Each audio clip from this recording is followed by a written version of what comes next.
Hi everybody, welcome back to Essential Rhythm Guitar. I've taken a bit of a prolonged Christmas holiday, but now I'm back and I'm gonna keep coming with rhythm guitar videos, and I'm also thinking of getting a little bit more into gear related and all things guitar and maybe studio related. So we'll see about that.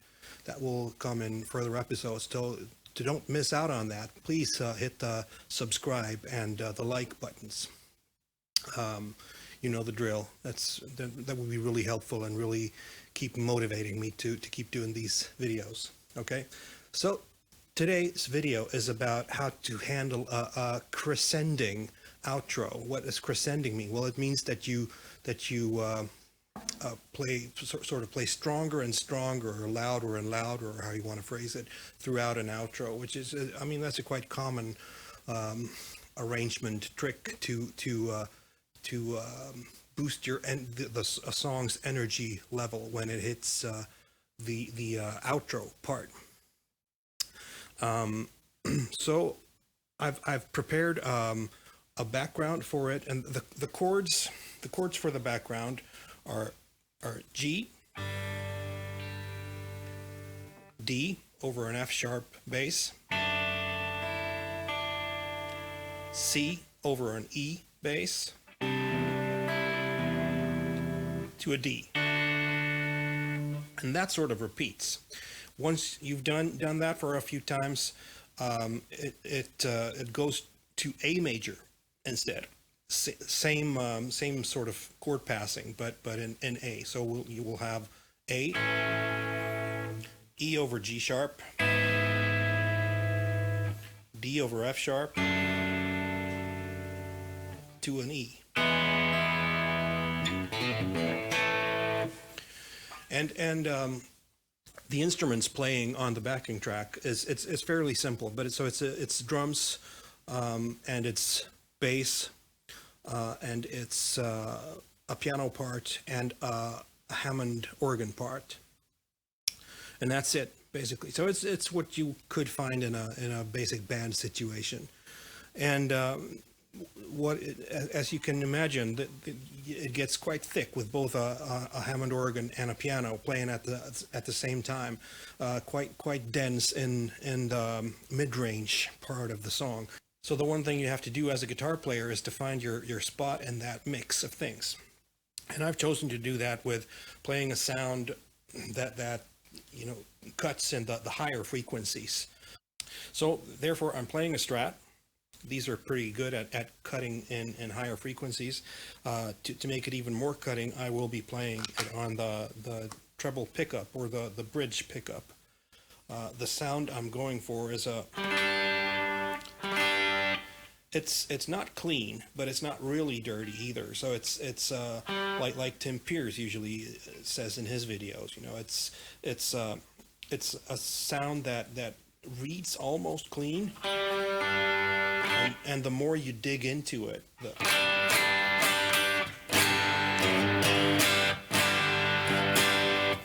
the dirtier it gets, So that's basically it. So how do I treat these chords then to follow the other instruments? Because you will find a very evident buildup of all the other instruments, but the drums will be playing more and more for each 8-bar sequence. To cut through that, I have the sound,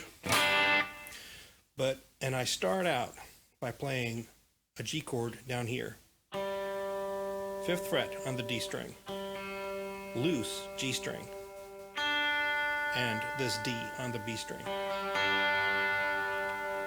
I then, over the D chord, let the G string ring out, only move this G note to the F sharp note.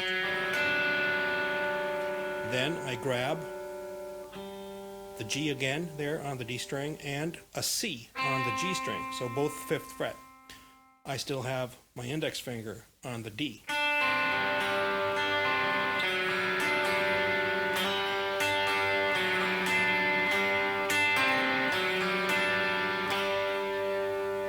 That's it.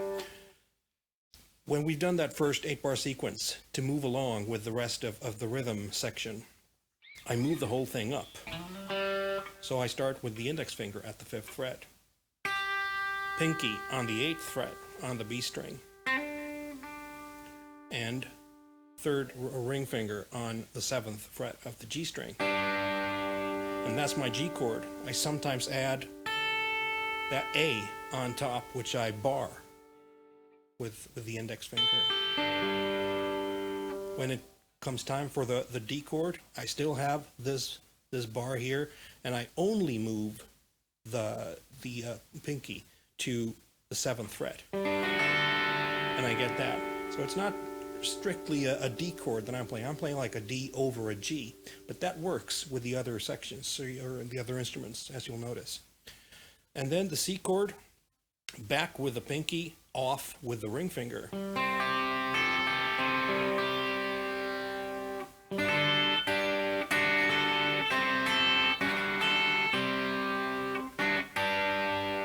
Right? And then for the next 8-bar section, I will make use of the G string. So I will let the G string ring on its own the whole time while playing a G chord like that, 8th fret and 7th fret on the B and E string respectively. And when it's the D chord, I only move on the E string and grab the 5th fret. And for the C chord, both on the 8th fret on the B and E string.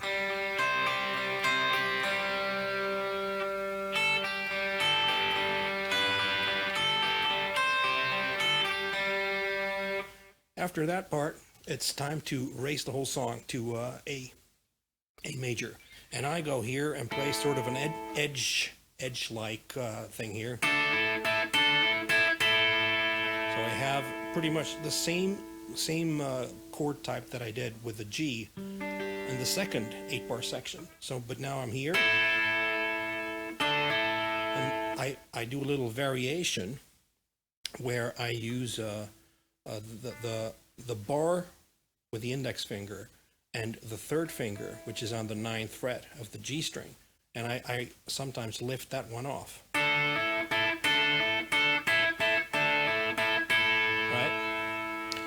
And the E chord, then I move the whole bar thing up to the 9th fret and also grab the 12th fret with my pinky on the B string. And then, when it's time for the D chord, I still have the bar, 9th fret, 2nd finger on the 10th fret on the B string, and ring finger on the 12th fret of the D string. So it makes for sort of a D add 9. Or a sus2, if you prefer that. So the whole thing in this 8-bar section is.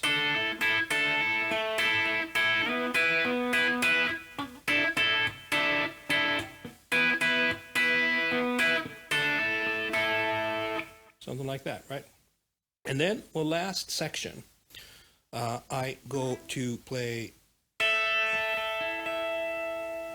I still have the index finger on the 9th fret, the 2nd finger on the 10th fret, and the pinky on the 12th fret, E string. So G, B, and E. These are the strings that I will be playing. And when it's the E chord, I do this. I sort of do a little bar with the pinky on the, so I have 2 strings on the 12th fret. Index still on the 9th. And then for the D chord, I do the same thing as I do for the A chord. And how is that a D chord, you might ask? Well, it's not really. It's bits and pieces of that D sus2 still, because there are the only 2 notes I'm playing are an E, an A, and another E, but over a D bass, which the bass player plays.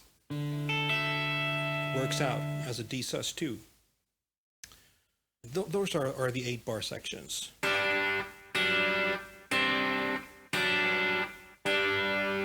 First one and the second one.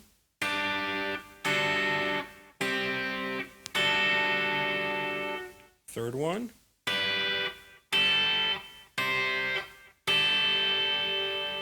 Up to A major and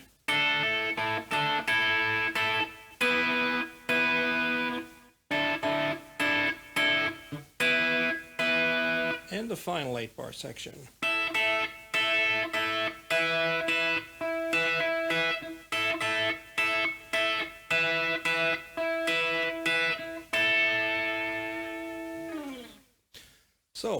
a little suggestion on how to build up, even if you're already sort of in fifth gear prior to all of this, but you still have to keep building your energy. Do that by going up the neck. So that's a nice little way of coping with the other, or keeping up with the other players in a crescending and outro like this.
Hope you can make use of this and enjoy. Okay, hit the like and subscribe. Thanks. See you next week.